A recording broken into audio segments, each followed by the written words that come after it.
I've decided I'm moving out. Car is all loaded up. We actually have a rock climbing wall.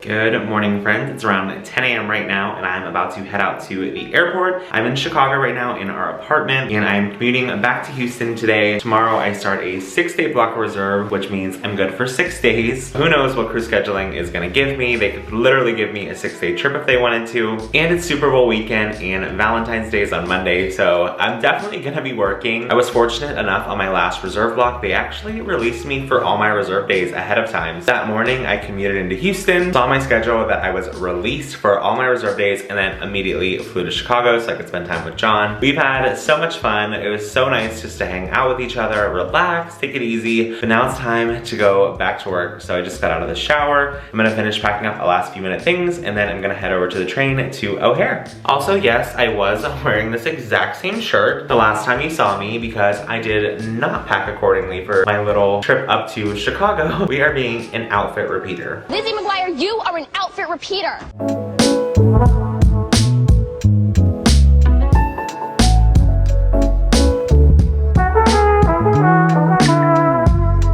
Thankfully, we only live a block from the train, so it's really not that far of a walk. It's literally right across the street. That was the one thing I was worried about in the winter time with my luggage is how am I gonna drag my bags through the snow? So when we talked to our broker, the one thing I told him is I want to be like as close to the train station as possible, and we couldn't have asked for a better location because we can take this train to O'Hare or we can take it to downtown Chicago. So really, we got the best of both worlds with this location, and I'm so thankful for that.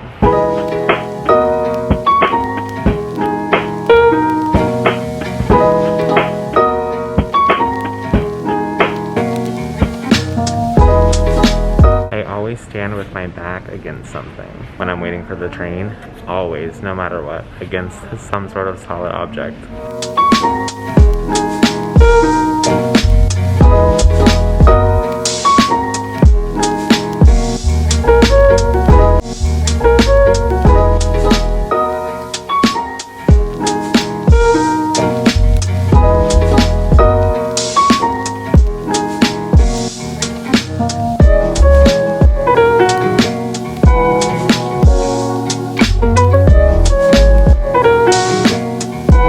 Just got to O'Hare. I'm at my gate now. I am waiting for the plane to get here. It looks like it's actually pulling in right now, so perfect timing. Boarding will start in a little less than an hour. We are actually flying on a wide-body aircraft today, so it's gonna be a really big plane. It's the Boeing 767, so it'll have 2 rows. Picture like a normal plane in your head, how it just has 1 row that you walk down. This plane will have 1 on each side, 2 seats, 3 seats, and then 2 seats. When I last checked, there was over 100 open seats, so I don't think it should be a problem getting on. I was kind of keeping my fingers crossed though to get first class, but unfortunately it is filled up. There was 2 open seats and like 10 people on the upgrade list. Definitely not getting first class. I can't complain. When I get back to Houston, I have so much to do and so much to tell you. But it's fine. Everything's gonna work out.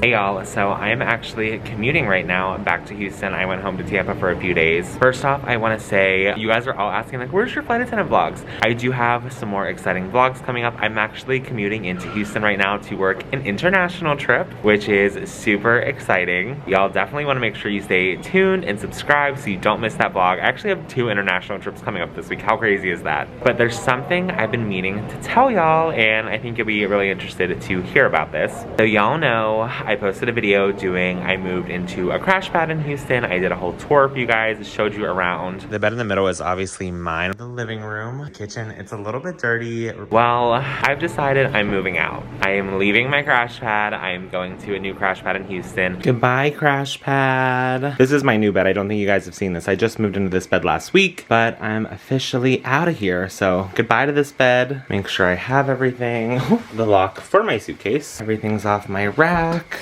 Empty. Looks good to go. Y'all remember this was the bed I started in the hallway. Glowing up. Goodbye, little crash pad bed. Car is all loaded up. There's 2 of us moving out. My roommate from initial training is also coming with me, so half of it is his stuff. God only knows what's in the back seat Oh gosh. Yeah, it's packed. You can't even see. This crash pad, seriously, it's like night and day from my last one. I'm not gonna say my last one was bad. I'm not gonna talk bad about it, but this one is just substantially nicer. There's about half the amount of people in this crash pad. I believe in my last one we had over 30, and this one only has 16. A lot less people. It's so clean. The owners take such good care of it, and they run this crash pad so well. Seriously, one of the best crash pads I have ever seen. And I'm gonna insert some clips right now for y'all and show you just how nice this is. The kitchen is huge. It's very clean. There's so many amenities in the kitchen to use. Blender, stove, microwave, crock pot, air fryer. There's so much stuff. And what I really like is, y'all remember in my old crash pad, the fridge was not the best. It was not very clean. I don't really know how much space there's gonna be.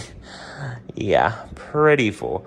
But this crash pad, actually, everyone has their own bin, so everything stays super organized and clean, which I love. And then everybody actually gets their own cabinet in the kitchen. Such a simple idea, but it literally changes the dynamic of the crash pad because it feels like you have your own space and everything is organized and clean, like I said. And then in the backyard, we have a fire pit, which is super nice, and a grill. So I'm actually planning to grill some stuff for my upcoming trips, make some chicken, just some meal prep stuff. And then upstairs, we actually have a little movie theater, and I've actually been hanging out in there a lot. My last set of reserve days, they didn't call me once, so I spent pretty much every single day in there watching Below Deck. I'm not really a huge TV person, but I needed something to do to pass the time. And then here's the craziest part, y'all. We actually have a rock climbing wall inside of our crash pad. So y'all can see the whole entire room is just filled with rock climbing stuff. I have not gone rock climbing yet, but I mean, it's there to do if I want. And then we have a gym as well. I have not used the gym yet, but it's nice to have. There's so much different stuff you can use. And we have bikes too at the crash pad. So if I ever want to go on a bike ride, we can rent a bike. And then we also have a crash pad car. I do have my car in Houston, but having a car there for someone who doesn't have a car is such a nice amenity. And the best part about this, y'all, you guys are never gonna believe this. I am paying less to stay in this crash pad than I am in my other crash pad. So it's like a win situation all the way around. So that's kind of a little life update with what's going on. But like I said, y'all, I am commuting into Houston today to work an international tomorrow morning. I'm so excited. Make sure you stay tuned. Don't forget to subscribe. Leave me a comment down below. I do my best to respond to all of your comments, good, bad, ugly, whatever the comment is. Like this video if you want to. I mean, you don't have to, but I'd appreciate it. Share this video with a friend. Maybe they want to know more about crash pad life.